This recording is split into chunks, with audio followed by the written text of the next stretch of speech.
Hello दोस्तों, आज मैं पॉलिटिकल साइंस का 5वां चैप्टर है संघ राज क्षेत्र। अब मैं स्टार्ट करने वाली हूँ।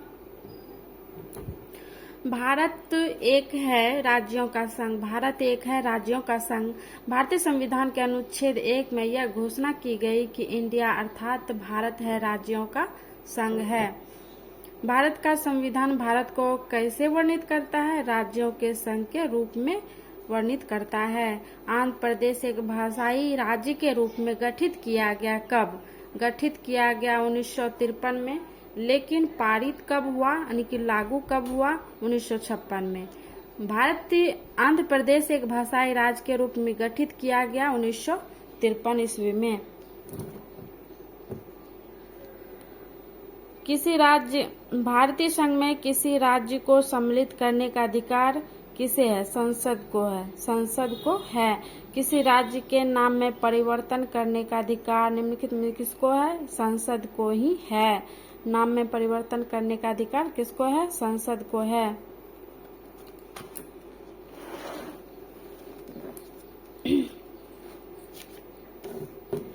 राज्य में पुनर्गठन संबंधी विधेयक को संसद में प्रस्तुत करने से पूर्व किसकी सहमति प्राप्त करना आवश्यक है? तो किसकी सहमति प्राप्त करना आवश्यक है?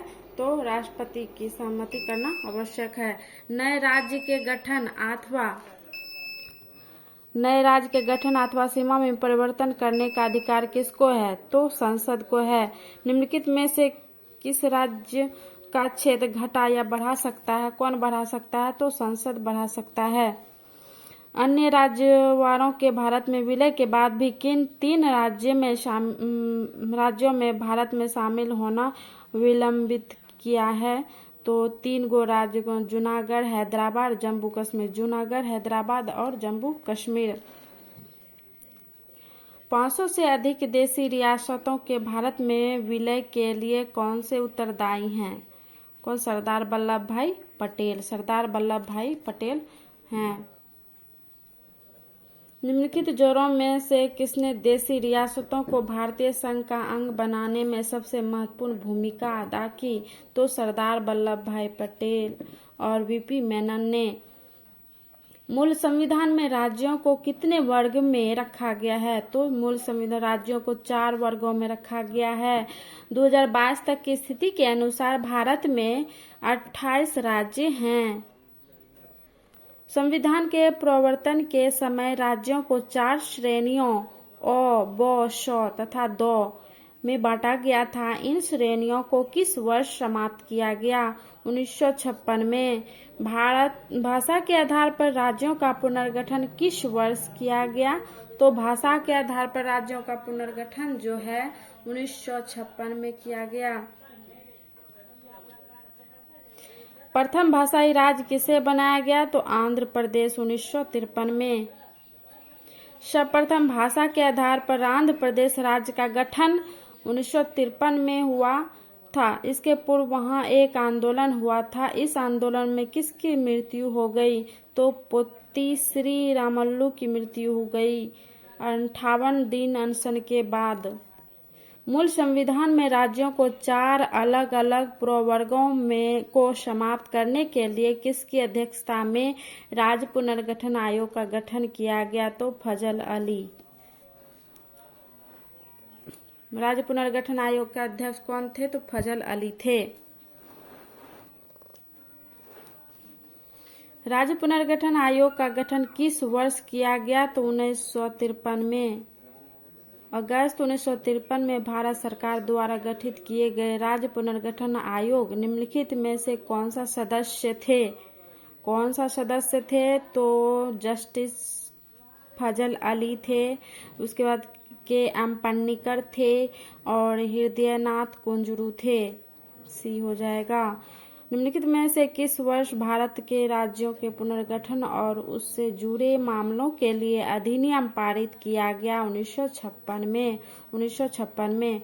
1956 के राज्य पुनर्गठन अधिनियम द्वारा कितने राज्य और संघ क्षेत्रों की स्थापना की गई? तो 14 राज्य और 6 संघ क्षेत्र की स्थापना की गई।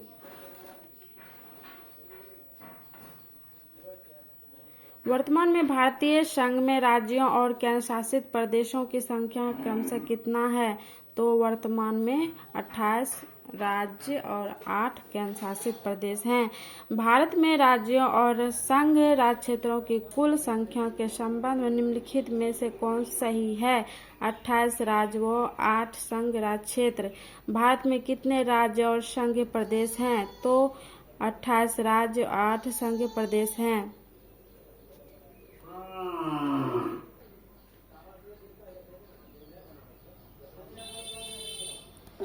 निम्नलिखित में से क्या संघ राज्य क्षेत्र नहीं है? तो नागालैंड नहीं है, नागालैंड। निम्नलिखित में कौन भारत का एक केंद्र शासित प्रदेश नहीं है? तो त्रिपुरा नहीं है। निम्नलिखित में से कौन सा केंद्र शासित प्रदेश नहीं है? केंद्र शासित प्रदेश ये है, राज्य है। मिजोरम नहीं है केंद्र शासित प्रदेश। और इसमें ये राज्य क्षेत्र है, संघ राज्य क्षेत्र नहीं है, ये राज्य क्षेत्र है नागालैंड। कराईकल, माहे यानाम सहित पुदुचेरी की फ्रांसीसी बस्ती को फ्रांसीसी सरकार ने किस वर्ष भारत को अध्यार्पित किया? तो 1954 को। 1954 को 4 बस्ती था, जिसमें कराईकल, माहे यानाम और पुदुचेरी फ्रांसीसी बस्ती को फ्रांसीसी सरकार ने किस वर्ष भारत को अध्यार्पित किया? तो 1954। पुदुचेरी को किस वर्ष भारतीय संघ में सम्मिलित किया गया? 1962 को। किस वर्ष गोवा सहित अन्य पुर्तगाली बस्तियों को भारतीय संघ का राज्य क्षेत्र बनाया गया? 1961 में। संविधान लागू होने के पश्चात निम्न में से कौन सा भारतीय संघ का एक आरक्षित राज्य था? तो सिक्किम। सिक्किम।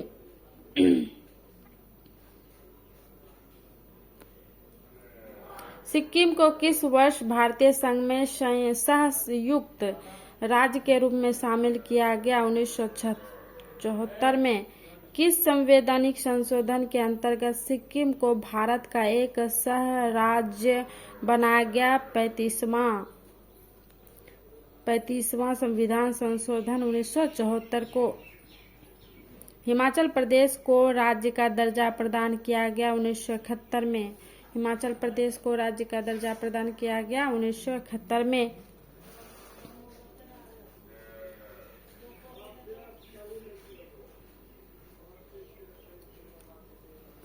संविधान के 56वें, 55वें, 53वें और 36वें संशोधन द्वारा क्रमशः क्या हुआ? तो 56वें गोवा, अरुणाचल प्रदेश 55वें, मिजोरम 53वें और सिक्किम को 36वें संशोधन द्वारा राज्य का दर्जा प्रदान किया गया। किस आयोग की अनुशंसा के आधार पर पंजाब पुनर्गठन अधिनियम के द्वारा पंजाब और हरियाणा राज्य गठित किया गया? धर आयोग के द्वारा। धर आयोग के द्वारा। निम्नलिखित में से किस वर्ष सिक्किम को राज्य का दर्जा प्रदान किया गया? 1975। 36वां संविधान संशोधन 1975 द्वारा सिक्किम को राज्य का दर्जा प्रदान किया गया। लगभग 280 साल के फ्रांसीसी शासन के बाद 1954 में निम्नलिखित में से कौन भारत का एक केंद्र शासित प्रदेश बन गया? तो पुडुचेरी। झारखंड राज्य का गठन कब हुआ?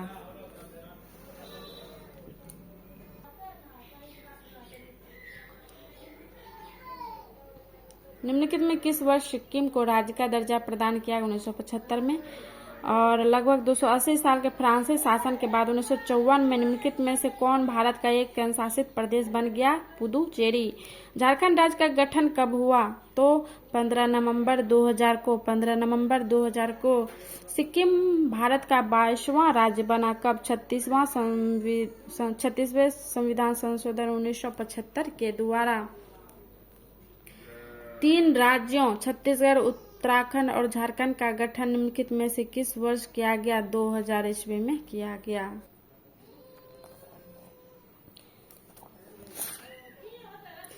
किस राज्य से कोई क्षेत्र पृथक कर या दो या अधिक राज्यों को मिलाकर या किसी राज्य क्षेत्र को किसी राज्य के साथ मिलाकर नए राज्य का निर्माण कर सकता है? तो कौन कर सकता है? संसद। भारत एक राज्य नया राज्य सृजित करने वाले विधेयक को पारित होना अनिवार्य है तो संसद में साधारण बहुमत द्वारा। संसद में साधारण बहुमत द्वारा। नीचे दिए गए राज्यों का भारत संघ के संपूर्ण राज्य का दर्जा प्राप्त होने का सही कालानुक्रम कौन सा है? तो इसका हो जाएगा नागालैंड, हरियाणा, सिक्किम, अरुणाचल प्रदेश। नागालैंड, हरियाणा, सिक्किम, अरुणाचल प्रदेश। मणिपुर, मेघालय और त्रिपुरा के अंतर्गत राज्य बन गए हैं। तो उत्तरी पूर्वी क्षेत्र पुनर्गठन अधिनियम 1971। एक भारतीय राज्य के रूप में बिहार बना कब? 1912 में। बिहार कब बना? 1912 में। मध्य प्रदेश राज्य का गठन कब हुआ? तो 1 नवंबर 1956 को। 1 नवंबर 1956 को। 2022 तक की स्थिति के अनुसार भारत में देश कितना 8 संघ राज्य क्षेत्र हैं। 8 संघ राज्य क्षेत्र। संसद की एक नए राज्यों को बनाने की प्रक्रिया के बारे में निम्नलिखित में से कौन सा एक सही नहीं है? तो इस प्रकार की विधि अनुच्छेद 368 के कार्यक्षेत्र में आएगी। ये सही नहीं है। संसद विधि द्वारा नए राज्य का बना सकती है तथा मौजूदा राज्यों की सीमाओं के नामों में फेरबदल कर सकता है। कौन? संसद। इस प्रकार का कोई विधेयक राष्ट्रपति की सिफारिश के सिवा संसद में पेश नहीं किया जा सकता। इस प्रकार के किसी विधेयक को राष्ट्रपति प्रभावित राज्य के विधानमंडल को निर्दिष्ट कर सकता है। सही है, लेकिन डी नंबर गलत है। संवैधानिक प्रावधानों के अनुसार राज्यों की सीमाओं को बदलने के लिए सहमति की आवश्यकता है तो राज्य की नहीं है। निम्नलिखित में कौन सा संविधान के अनुच्छेद 3 के तहत संसद के नए कानून द्वारा संभव नहीं है? नए कानून के द्वारा संभव नहीं है तो नए राज्यों का प्रवेश संभव नहीं है। अब नागरिकता चैप्टर इसमें शामिल करने जा रही हूँ। भारतीय संविधान के कौन से अनुच्छेद नागरिकता से संबंधित है? तो 5 से 11। भारतीय संविधान निम्नलिखित में से कौन सी नागरिकता कहाँ से लिया गया? आयरलैंड से। कौन से नागरिकता प्रदान करता है? तो एकल नागरिकता प्रदान करता है। किस अनुच्छेद के तहत संसद को नागरिकता के संबंध में कानून बनाने का अधिकार प्रदान किया गया? तो कानून बनाने का अधिकार प्रदान किया गया अनुच्छेद 11। भारतीय नागरिकता नहीं प्राप्त की जा सकती है तो भारतीय बैंक में धन जमा करके इसे नहीं प्राप्त किया जा सकता है। देशीकरण द्वारा नागरिकता प्राप्ति का एक तरीका क्या है? विदेशी पुरुष से विवाह करने पर नागरिकता बनने की निम्नलिखित शर्तों में से एक आवश्यक शर्त क्या है?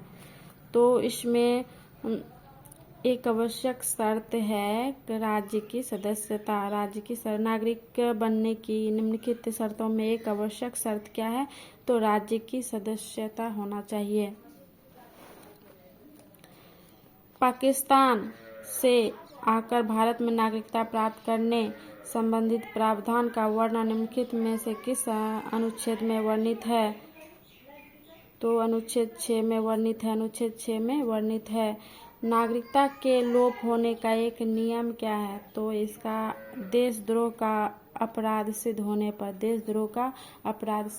पर। एक व्यक्ति नागरिकता के आधार कैसे खो सकता है? एक कारण हो सकता है। इसका हो जाएगा एक व्यक्ति दूसरे राज्य की नागरिकता ले लेता है। निम्नलिखित में से कौन सी शर्त भारत की नागरिकता प्राप्त करने के लिए नहीं है? इसका हो जाएगा संपत्ति स्वामित्व। निम्नलिखित में कौन सी शर्त भारत की नागरिकता प्राप्त करने के लिए नहीं है? तो संपत्ति स्वामित्व। भारत की नागरिकता निम्नलिखित में से किस प्रकार प्राप्त की जा सकती है? तो उपयुक्त सभी वंशानुक्रम से, जन्म से, देशीकरण से उपयुक्त में सभी। नागरिकता प्राप्त करने व खोने के विषय में विस्तार से चर्चा कहाँ की गई है? तो विस्तार से चर्चा जो है 1955 के नागरिकता कानून में किसी व्यक्ति की भारतीय नागरिकता निलंबित की जा सकती है। भारतीय नागरिकता निलंबित की जा सकती है। तो सी हो जाएगा 1, 2, 4। यदि कोई व्यक्ति स्वेच्छा से दूसरे देश की नागरिकता ग्रहण कर लेता है। फिर यदि भारत सरकार को यह विश्वास हो जाए कि नागरिकता छल पूर्वक प्राप्त की गई है। यदि कोई व्यक्ति जन्म से देश का नागरिक है किंतु किसी विदेश राष्ट्र से युद्ध के दौरान वह शत्रु की सहायता पहुंचाने की गतिविधियों में लिप्त पाया जाता है, तो सी हो जाएगा।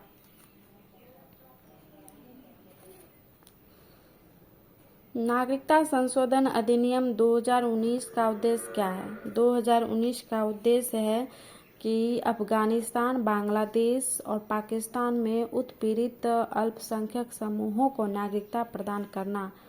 2019 का उद्देश्य था अफगानिस्तान, बांग्लादेश, पड़ोसी देश जो है, और पाकिस्तान में उत्पीड़ित अल्पसंख्यक समूहों को नागरिकता प्रदान करना।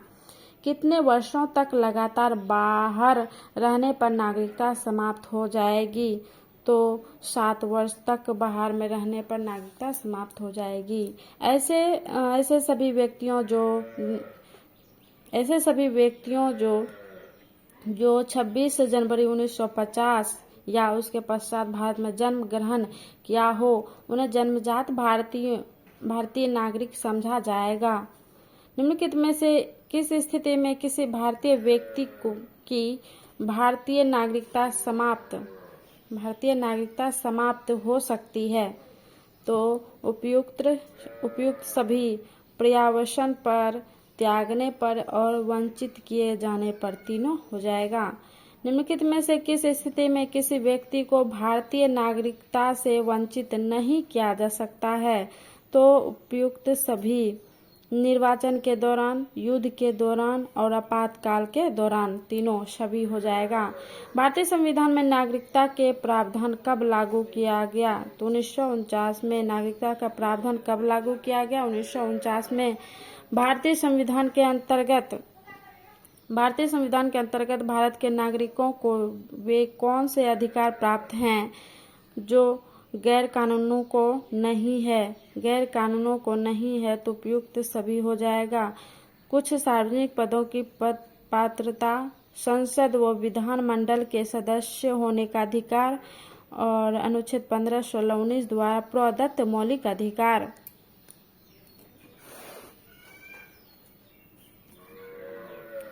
निम्नलिखित में से किस वर्ष में भारतीय संसद द्वारा नागरिकता अधिनियम पारित किया गया था? नागरिकता अधिनियम पारित किया गया था, तो इसका हो जाएगा 1955। भारत में एकल नागरिकता की अवधारणा अपनाई गई। इंग्लैंड से। भारत में रहने वाले ब्रिटिश नागरिक दावा नहीं कर सकता है। क्या दावा नहीं कर सकता है? कि वह व्यापार और व्यवसाय की स्वतंत्रता का अधिकार किस देश में दोहरी नागरिकता का सिद्धांत स्वीकार किया गया है? तो यह संयुक्त राज्य अमेरिका में दोहरी नागरिकता स्वीकार किया गया है।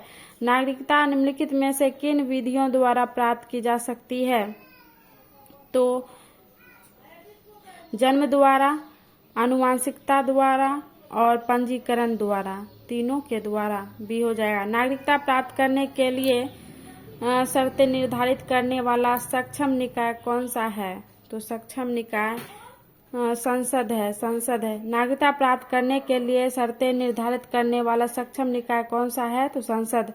भारत का एक नागरिक अपनी नागरिकता खो देगा यदि वह सी हो जाएगा फर्स्ट और सेकंड, भारतीय नागरिकता का परित्याग करता है और स्वेच्छा से अन्य देश की नागरिकता प्राप्त करता है।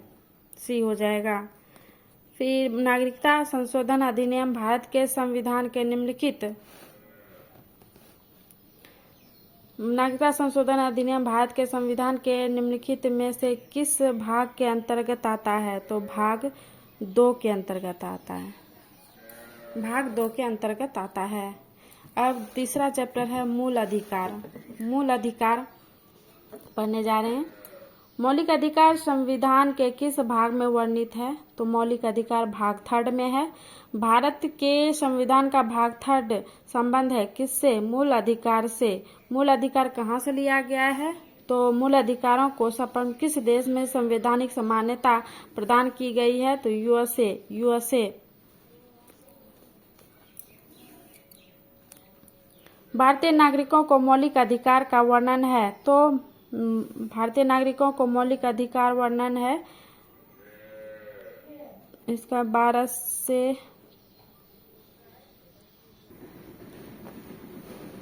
भारतीय नागरिकों को मौलिक अधिकार का वर्णन है तो 12 से 35 में। मौलिक अधिकार का वर्णन है 12 से 35 में।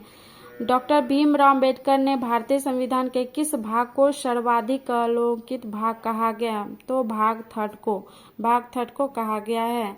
मूल अधिकार मूल कहलाते हैं क्यों? क्योंकि मानव के प्राकृतिक और अप्रतिदेय अधिकार है। डी हो जाएगा। भारतीय संविधान के भाग 3 में कुल कितने अनुच्छेद में मूल अधिकारों का वर्णन है? तो 24 में। मूल अधिकारों का वर्णन है 24 में। प्रारंभ में कितने मौलिक अधिकार दिए गए थे? तो पहले 7 था, अब घट गया। वर्तमान में भारतीय राज्यों को नागरिकों को कितने मौलिक अधिकार प्राप्त है? तब 6 है। भारत के संविधान में मौलिक अधिकार मूल संविधान का हिस्सा था। मूल संविधान का हिस्सा था मौलिक अधिकार। भारतीय संविधान में न्यायालय में कौन प्रवर्तनीय है? तो मूल अधिकार। न्यायालय में प्रवर्तनीय है तो मूल अधिकार। मौलिक अधिकार को लागू करने का दायित्व है तो उपयुक्त दोनों पर। मौलिक अधिकारों का निलंबन कौन कर सकता है? तो राष्ट्रपति कर सकता है। मौलिक अधिकारों के बारे में सुनवाई करने का अधिकार निम्नलिखित में प्रदान किया जाता है सर्वोच्च न्यायालय द्वारा। मौलिक अधिकारों के बारे में सुनवाई करने का अधिकार सर्वोच्च न्यायालय के द्वारा होता है।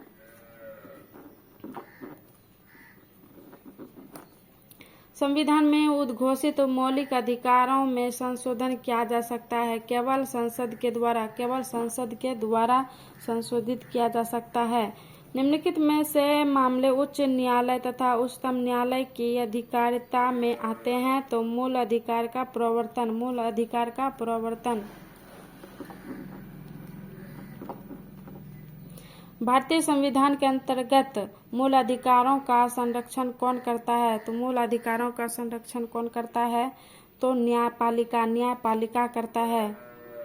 मौलिक अधिकारों के निलंबन का आदेश कौन दे सकता है? तो राष्ट्रपति दे सकता है। निलंबन का अधिकार राष्ट्रपति दे सकता है।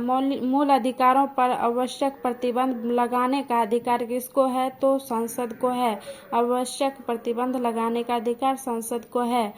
मौलिक अधिकारों का प्रमुख उद्देश्य क्या है? व्यक्तिगत स्वतंत्रता को सुनिश्चित करना। मूल अधिकारों को प्रवर्तित करने की शक्ति प्राप्त है तो उच्चतम व उच्च न्यायालयों को। भारतीय संविधान में प्रदत्त मूल अधिकारों को निलंबित करने वाली सत्ता है क्या? राष्ट्रपति। निलंबित कौन करता है? राष्ट्रपति। भारत में मौलिक अधिकारों के संबंध में निम्नलिखित वक्तव्यों पर विचार कीजिए। तो इसका फर्स्ट, यह राज्यकृति के विरुद्ध एक गारंटी है। और फिर यह संविधान के भाग 3 में सूचित है। तो फर्स्ट और सेकंड सही है। भारत के संविधान का निम्नलिखित में कौन सा अनुच्छेद समानता के अधिकार से संबंधित है? 14 से 18। समानता के अधिकार से संबंधित है 14 से 18। भारतीय संविधान के निम्नलिखित अनुच्छेदों में से कौन सा विधायन सत्ता पर पूर्ण नियंत्रण लगाता है? तो अनुच्छेद 14।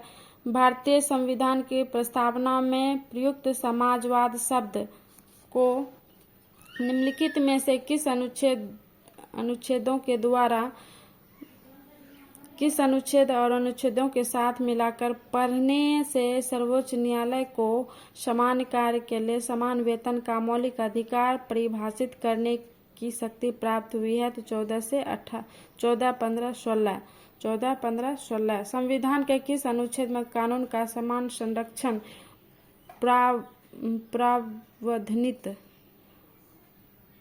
प्रावधानित अनुच्छेद 14 में है? अनुच्छेद 14 में भारतीय संविधान का कौन सा अनुच्छेद छुआछूत उन्मूलन से संबंधित है? तो 17 है। छुआछूत से 17 है। भारतीय संविधान का कौन सा अनुच्छेद अस्पृश्यता का उन्मूलन जो है और किसी भी रूप में इसके व्यवहार का निषेध करता है? अनुच्छेद 17 व्यवहार का निषेध करता है। अनुच्छेद 17 समानता का अधिकार भारतीयों के लिए सुनिश्चित करता है? तो उपयुक्त सभी समानता का अधिकार। संविधान के किस अनुच्छेद के प्रावधानों के अंतर्गत भारत सरकार द्वारा भारत के रत्न पद्म विभूषण आदि अलंकरण प्रदान किए गए हैं? तो 18 1955 में पारित अस्पृश्यता अपराध अधिनियम को वर्तमान में किस नाम से जाना जाता है? तो सिविल अधिकार संरक्षण अधिनियम।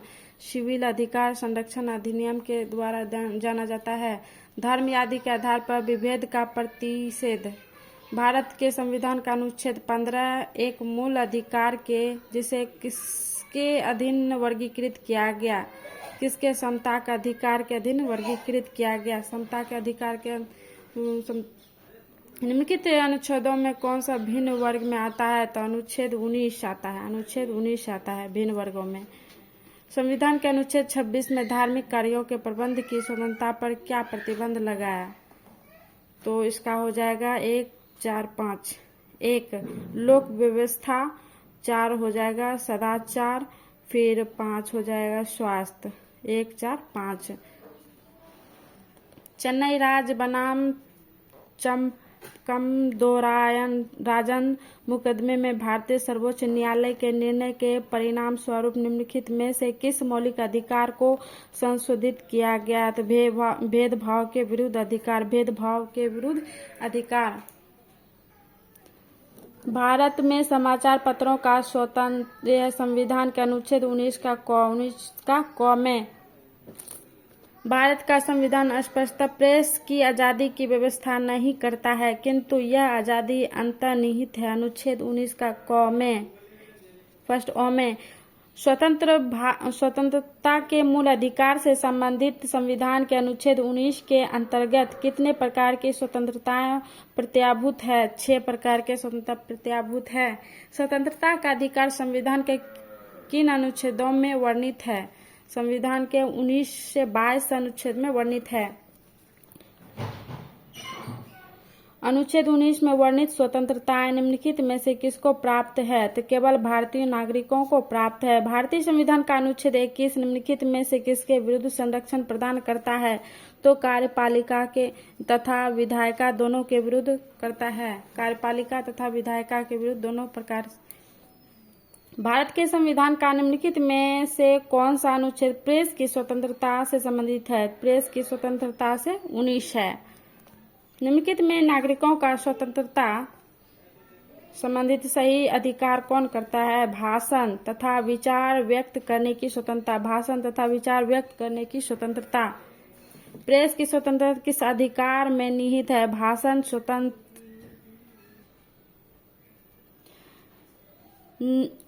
निम्नलिखित में से कौन मौलिक अधिकार नहीं है? तो हड़ताल पर जाने का अधिकार मौलिक अधिकार नहीं है। बोलने का अधिकार, व्यवसाय का अधिकार, धर्म का अधिकार है। भारतीय संविधान का कौन सा अनुच्छेद व्यक्ति के विदेश यात्रा के अधिकार को संरक्षण प्रदान करता है? तो अनुच्छेद 21 विदेश यात्रा। निम्नलिखित में व्यक्तियों पर ध्यान दीजिए। तो इससे वाक स्वातंत्र्य और अभिव्यक्ति के अधिकार का उल्लंघन होगा और इससे अंतःकरण और धर्म के अबाध के रूप में आचरण और प्रचार करने की स्वतंत्रता का अधिकार का उल्लंघन होगा। इसका हो जाएगा 1 और 2 सही हो जाएगा। 1 और 2 सही। निम्नलिखित में से किन्हें सर्वोच्च न्यायालय ने मौलिक अधिकार के रूप में मान्यता दी गई है? तो मौलिक है 1, 2, 3। आवास का अधिकार, विदेश यात्रा का अधिकार, सामान्य कार्य के लिए समान वेतन का अधिकार, तीनों हो जाएगा। भारतीय संविधान में प्रदत्त स्वतंत्रता का अधिकार के संबंध में निम्नलिखित में से कौन सा सत्य नहीं है? भाषण व अभिव्यक्ति की संवैधानिक स्वतंत्रता, भाषण व अभिव्यक्ति की संवैधानिक स्वतंत्रता। संविधान के किन अनुच्छेद में शोषण के विरुद्ध अधिकार वर्णित है? शोषण के विरुद्ध तो 23 से 24 वर्णित है। शोषण के विरुद्ध मौलिक अधिकार के अंतर्गत कौन सा अनुच्छेद बच्चों के शोषण से संबंधित है? 24। बच्चों के शोषण से संबंधित 24। भारतीय संविधान का कौन सा अनुच्छेद 14 वर्ष से कम आयु के बच्चों को कारखानों, खानों आदि में नियोजित करने से रोकता है? तो 24।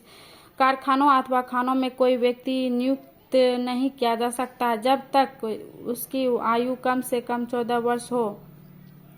भारतीय संविधान के अनुसार किसी भी व्यक्ति को जिसे गिरफ्तार अथवा बंदी किया जाता है सबसे नजदीकी मजिस्ट्रेट के समक्ष उपस्थिति करना होगा 24 घंटे के अंदर। 24 घंटे के अंदर। 14 वर्ष से कम आयु के बहुत से गरीब बच्चे पटाखे बनाने वाले कारखानों में काम करते हैं। इन कारखानों में बच्चों को काम देने से किस मौलिक अधिकार का उल्लंघन होगा? तो शोषण के विरुद्ध अधिकार। शोषण के विरुद्ध अधिकार। निम्नलिखित में से किस अनुच्छेद में कहा गया है किसी भी व्यक्ति को एक ही अपराध के लिए एक बार से अधिक अभियोजित एवं दंडित नहीं किया जाएगा? तो अनुच्छेद 20 के तहत भारतीय संविधान कोई अपराध किए जाने के लिए किसी सामान्य व्यक्ति को जिसे किसी समान विधि के अंतर्गत गिरफ्तार किया गया हो निम्नलिखित में से कौन सा अधिकार प्रदान करता है? तो उपयुक्त सभी गिरफ्तारी का कारण शीघ्रता से जानने का अधिकार, अपनी रुचि के अनुरूप वकील से परामर्श लेने व बचाव करने का अधिकार, गिरफ्तारी के 24 घंटे के अंदर मजिस्ट्रेट के समक्ष प्रस्तुत किए जाने का अधिकार। उपयुक्त सभी। धार्मिक स्वतंत्रता का अधिकार संविधान के किस अनुच्छेद में वर्णित है? तो 25 से 30। भारतीय संविधान के अनुच्छेद 25 का सदस्य धर्म की स्वतंत्रता से है। धर्म की स्वतंत्रता से है।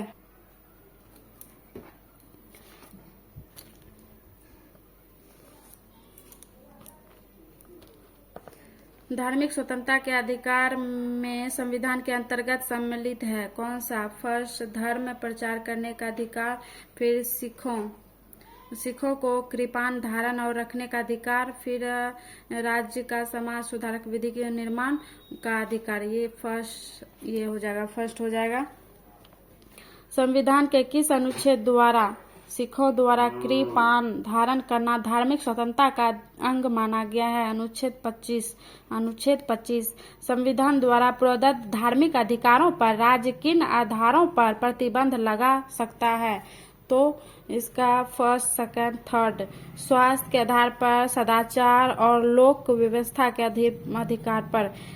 संविधान के किन अनुच्छेदों के अंतर्गत अल्पसंख्यकों को अपनी संस्कृति के संरक्षण तथा अपनी पसंद की शिक्षा संस्थाओं की स्थापना व संचालन के अधिकार को मान्यता प्रदान की गई? तो अनुच्छेद 29 व 30। अनुच्छेद 29 व 30। अनुच्छेद 29 व 30। भारतीय संविधान का कौन सा अनुच्छेद अल्पसंख्यकों को अपनी मनपसंद शिक्षण संस्थाओं के स्थापित तथा संचालित करने का अधिकार को संरक्षण प्रदान करता है? तो अनुच्छेद 30। अनुच्छेद 30 करता है। धार्मिक स्वतंत्रता का अधिकार किस अनुच्छेद के द्वारा किया गया है? तो 25 के द्वारा किया है। भारतीय संविधान के किस अनुच्छेद में संवैधानिक उपचारों का अधिकार किया गया है? तो 32। संवैधानिक उपचारों का अधिकार जो है 32 में किया गया है। निम्नलिखित मौलिक अधिकारों में से किसे डॉक्टर भीमराव अम्बेडकर ने संविधान का हृदय एवं आत्मा कहा है? संवैधानिक उपचारों का अधिकार को संवैधानिक उपचारों के अधिकार को संविधान का आत्मा कहा है। संवैधानिक उपचारों का अधिकार किन परिस्थितियों में निलंबित हो जाता है? उपयुक्त सभी। सेना सदस्यों के संबंध में आपात स्थिति की घोषणा के दौरान जब सैनिक विधि लागू हो। सभी हो जाएगा।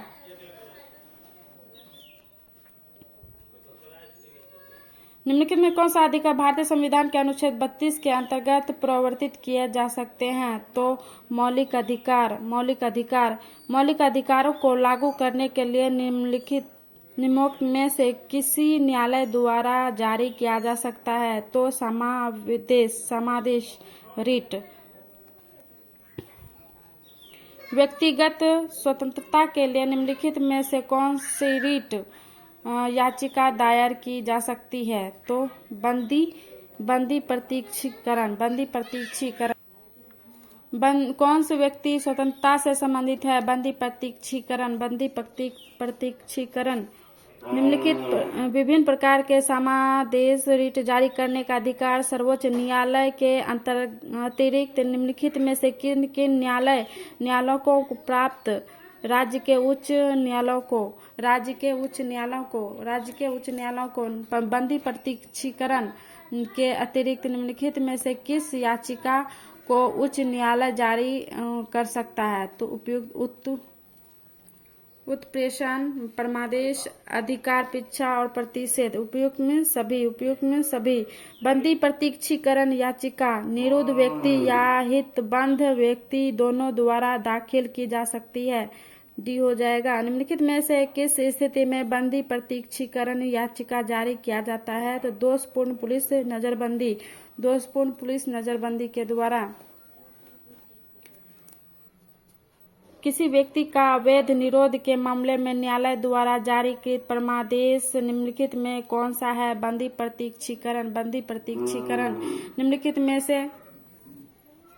निम्नलिखित में से किस याचिका का शाब्दिक अर्थ है हम आदेश देते हैं? तो प्रमादेश।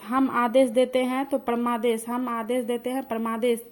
निम्नलिखित समादेश में कौन सा समादेश किसी अवैध व्यक्ति से सरकारी पद को बचाने के लिए जारी किया जाता है? तो अधिकार पीछा। व्यक्ति, निगम अथवा अधीनस्थ अधिकार जिस कार्य को करने के लिए आबद्ध है उस कार्य को करने के लिए जारी करने वाला रीट को कहते हैं क्या? प्रमादेश कहते हैं।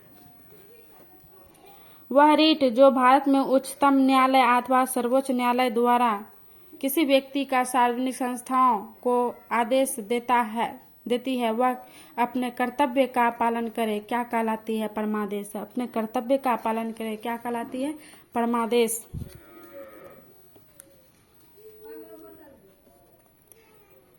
निम्नलिखित में से किस लेख के द्वारा किसी सक्षम न्यायालय द्वारा किस व्यक्ति, निगम या निचली अदालतों को कोई ऐसा कार्य करने के लिए आदेश दिया जाता है जो उसकी कर्तव्य सीमा में आता है जिसको उन्हें पूरा करना चाहिए? तो इसका परमादेश।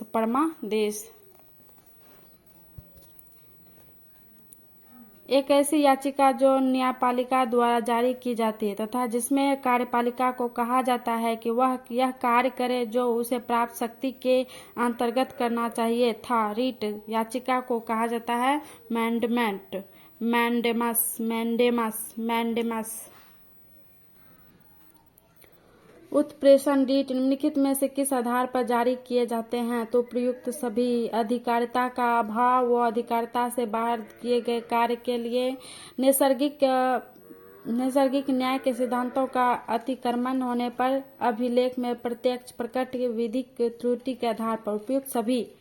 निम्नलिखित में से किस याचिका के अधीन किसी कर्मचारी को किसी कार्यवाही करने से रोका जा सकता है जिसके लिए सरकारी तौर पर हकदार नहीं है? तो अधिकार पीछा रीट। न्यायालय द्वारा जारी किए गए परमादेश के माध्यम से न्यायालय किसी व्यक्ति का या संस्था को उनके सार्वजनिक दायित्वों तथा कर्तव्यों का पालन करने के लिए जारी किया जाता है। इसका डी हो जाएगा। कौन मूल अधिकारों के अंतर्गत नहीं आता है? तो संपत्ति का अधिकार मूल अधिकार के अंतर्गत नहीं आता। संपत्ति का अधिकार जो कानून के तहत आता है। भारत के संविधान के तहत निम्नलिखित में से कौन सा एक मौलिक अधिकार नहीं है? तो नागरिकता का अधिकार मौलिक अधिकार नहीं है।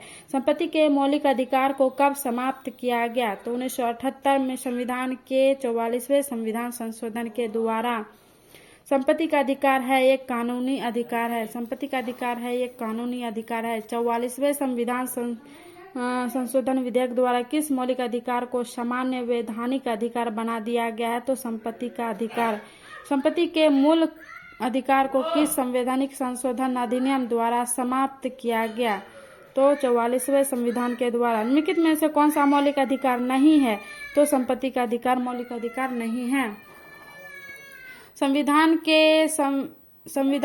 भारतीय संविधान के अनुसार संपत्ति का अधिकार क्या है? विधिक अधिकार। भारतीय संविधान के अंदर संपत्ति का अधिकार विधिक अधिकार है। संपत्ति के अधिकार को मूल अधिकार की श्रेणी से हटाकर किस अनुच्छेद के अंतर्गत रखा गया है? तो 300 क के अनुच्छेद के तहत रखा गया है। भारत के संविधान के अनुसार जो संवैधानिक अधिकार है किंतु मूलभूत अधिकार नहीं है? संपत्ति का अधिकार। संपत्ति का अधिकार। भारतीय संविधान का निम्नलिखित में से कौन सा अनुच्छेद यह निर्धारित करता है कि राजकोष से संपोषित कुओं, तालाबों व स्नान घाटों का प्रयोग करने से किसी भी नागरिक को वंचित नहीं किया जा सकता? अनुच्छेद 17। छुआछूत। अस्पृश्यता का अनुच्छेद 17 में है। गिरफ्तारी एवं निषेध विरुद्ध मतलब सम्मिलित नहीं है। बी नंबर सम्मिलित नहीं है। मौलिक अधिकार में कौन सी बात की स्वतंत्रता नहीं है? तो हड़ताल करने की आजादी नहीं है। हड़ताल करने की आजादी नहीं है।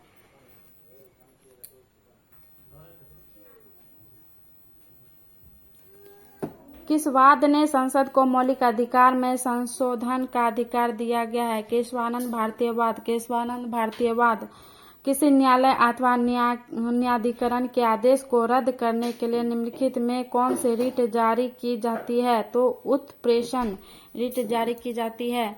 निम्नलिखित में से कौन सा मूल अधिकार विदेशी नागरिकों को प्राप्त नहीं है? तो अभिव्यक्ति की स्वतंत्रता का अधिकार। अभिव्यक्ति की स्वतंत्रता का अधिकार। 6 वर्ष की आयु से 14 वर्ष की आयु के बीच सभी बच्चों शिशुओं को शिक्षा का अधिकार मूल अधिकार में है। निम्नलिखित में से कौन से मूल अधिकार गैर नागरिकों के लिए उपबंध है? तो मूल अधिकार केवल 2 और 3 आत्म दोषारोपण से संरक्षण और अंतःकरण की स्वतंत्रता। सी नंबर सही होगा। संविधान के अंतर्गत बंदी प्रतीक्षीकरण समादेश जारी करने का अधिकार किसमें निहित है? तो किसमें निहित है? उच्च तथा उच्चतम न्यायालय दोनों में निहित है। उच्च तथा उच्चतम न्यायालय दोनों में निहित।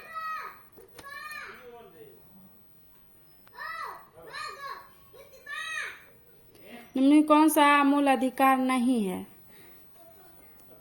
मूल अधिकार नहीं है तो इसका हो जाएगा संपत्ति का अधिकार मूल अधिकार नहीं है। संपत्ति का अधिकार मूल अधिकार नहीं है। परमादेश याचिका क्या अर्थ है? परमादेश याचिका क्या अर्थ है? तो इसका हम आदेश देते हैं। परमादेश हम आदेश देते हैं। संविधान के अनुच्छेद 17 और 18 में व्यवस्था है। अनुच्छेद 17 और 18 में व्यवस्था है कि सामाजिक समता की किसी अर्ध न्यायिक सार्वजनिक अधिकारों को अपनी अनिवार्य कर्तव्य के लिए मजबूर करने के उद्देश्य में उच्चतम न्यायालय द्वारा जारी की गई रीट होती है। उच्चतम न्यायालय द्वारा जारी की गई रीट होती है। तो परमादेश। अनुच्छेद 32 के अधीन सर्वोच्च न्यायालय में किस आधार पर राहत के लिए मना कर सकता है? तो ये मना कर सकता है किसी भी मूल अधिकार का उल्लंघन नहीं हुआ। किसी भी मूल अधिकार का उल्लंघन नहीं हुआ है। भारत में उच्चतम न्यायालय ने निम्नलिखित मामलों में से किसमें मना था कि मौलिक अधिकारों में संशोधन नहीं किया जा सकता है? तो मौलिक अधिकारों में तो गोलकनाथ का मामला। निम्नलिखित में से कौन सा भारत के संविधान के मूल अधिकारों का अंश नहीं है? मूल अधिकारों का अंश नहीं है तो सी हो जाएगा। उद्योगों के प्रबंधन में श्रमिकों की सहभागिता नहीं है। भारतीय नागरिकों के मौलिक अधिकारों के युक्तियुक्त प्रतिबंधों को आरोपित करने की शक्ति किसके पास है? आरोपित करने की शक्ति किसके पास है? इसका बी हो जाएगा, संसद के पास। किसी कैदी को न्यायालय के समक्ष प्रस्तुत करवाने के लिए किस रीट की आवश्यकता होती है? किस रीट की आवश्यकता होती है? तो बंदी प्रतीक्षीकरण की आवश्यकता होती है। भारत के संविधान का अनुच्छेद 19 का डी से संबंधित है। तो इसका समस्त भारतीय क्षेत्र में स्वतंत्रता पूर्वक आवागमन का अधिकार, स्वतंत्रता पूर्वक आवागमन का अधिकार। भारतीय संविधान का निम्नलिखित में कौन सा अनुच्छेद शिक्षा का अधिकार प्रदान करता है? शिक्षा का अधिकार प्रदान करता है तो ये 21 का ए। भारत के संविधान के निम्नलिखित अनुच्छेदों में से कौन सा अनुच्छेद 6 से 14 वर्ष की आयु के सभी बच्चों की मुक्त और अनिवार्य शिक्षा से संबंधित रखता है? इसका हो जाएगा 21 का ए। 21 का ए। भारत के संविधान के अनुच्छेद 24 जोखिम पूर्व कार्यों से संबंधित कारखानों में बालकों को नियोजन को निषेध करता है। ऐसा निषेध है किसमें है? तो ए, पूर्ण निषेध में। पूर्ण निषेध में। भारत के संविधान का कौन सा अनुच्छेद भारत के नागरिकों को संवैधानिक उपचार प्रदान करता है? संवैधानिक उपचार प्रदान करता है तो अनुच्छेद 32। अनुच्छेद 32 करता है। भारतीय न्यायालय में रीट किसके द्वारा जारी किया जा सकता है? तो रीट जो है केवल सर्वोच्च न्यायालय और उच्च न्यायालय के द्वारा, केवल सर्वोच्च न्यायालय और उच्च न्यायालय के द्वारा।